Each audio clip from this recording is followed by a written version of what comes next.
అందరికీ శుభోదయం. మరి ఇవాళ శ్రీ శంకరాచార్య విరచిత సౌందర్య లహరిలోని 47వ శ్లోకం భ్రువౌ భుగ్నే కించిత్ నేర్చుకుందాం. ఓం శ్రీమాత్రే నమః. భ్రువౌ భుగ్నే కించిత్ భువన భయభంగం వ్యసనిని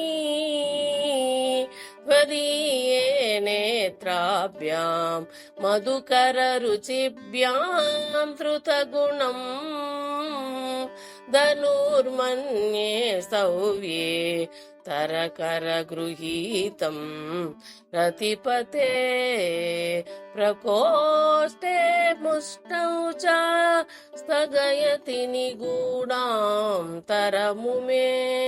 భ్రువౌ భుగ్నే కించిత్ భువన భయభంగం వ్యసనిని కించిత్ భువన భయభంగం వ్యసనిని త్వదీయే నేత్రాభ్యాం మధుకర రుచిభ్యాం ధృతగుణం మధుకర రుచిభ్యాం ధృతగుణం ధనుర్మన్యే సౌవ్యే తరకర గృహీతం రతిపతే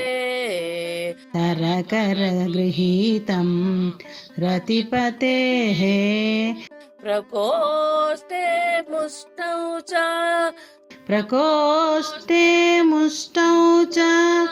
స్థగయతి నిగూఢాం తరముమే. భ్రువౌ భుగ్నే కించిత్ భువన భయభంగం వ్యసనిని భ్రువౌ భుగ్నే కించిత్ భువన భయభంగం వ్యసనిని త్వదీయే నేత్రాభ్యాం మధుకర రుచిభ్యాం ధృతగుణం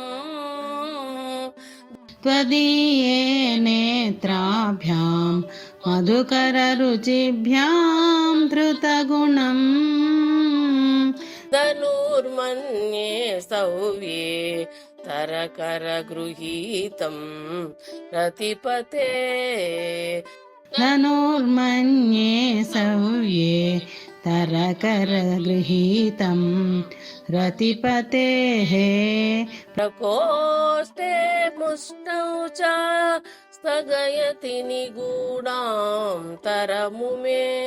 ప్రకోష్ఠే ముష్టౌ చ స్థగయతి నిగూఢాం తరముమే.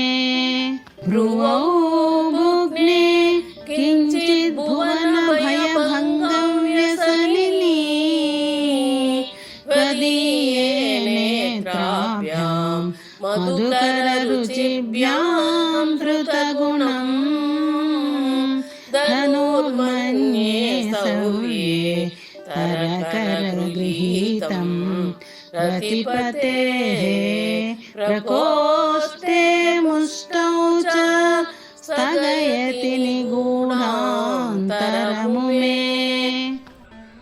ఓ మాత, సకల భువనాలకు కలిగే ఉపద్రవాలను తొలగించటంలో ఆసక్తి గల ఓ తల్లి, ఇంచుక వంగిన నీదైన కనుబొమలను తుమ్మెదల వంటి కాంతిగల కన్నుల చేత కట్టబడిన అల్లెత్రాడు గల మన్మధుని యొక్క ఎడమ చేతితో గైకొనబడినది ముంజేయి పిడిగిలి కప్పుచున్నవి అవుతుండగా, చూపర్లకు నీ నాసిక నొసలు కానరాక దాగిన వింటి నడిమి భాగం కలదైన విల్లు అని తలచుచున్నాను.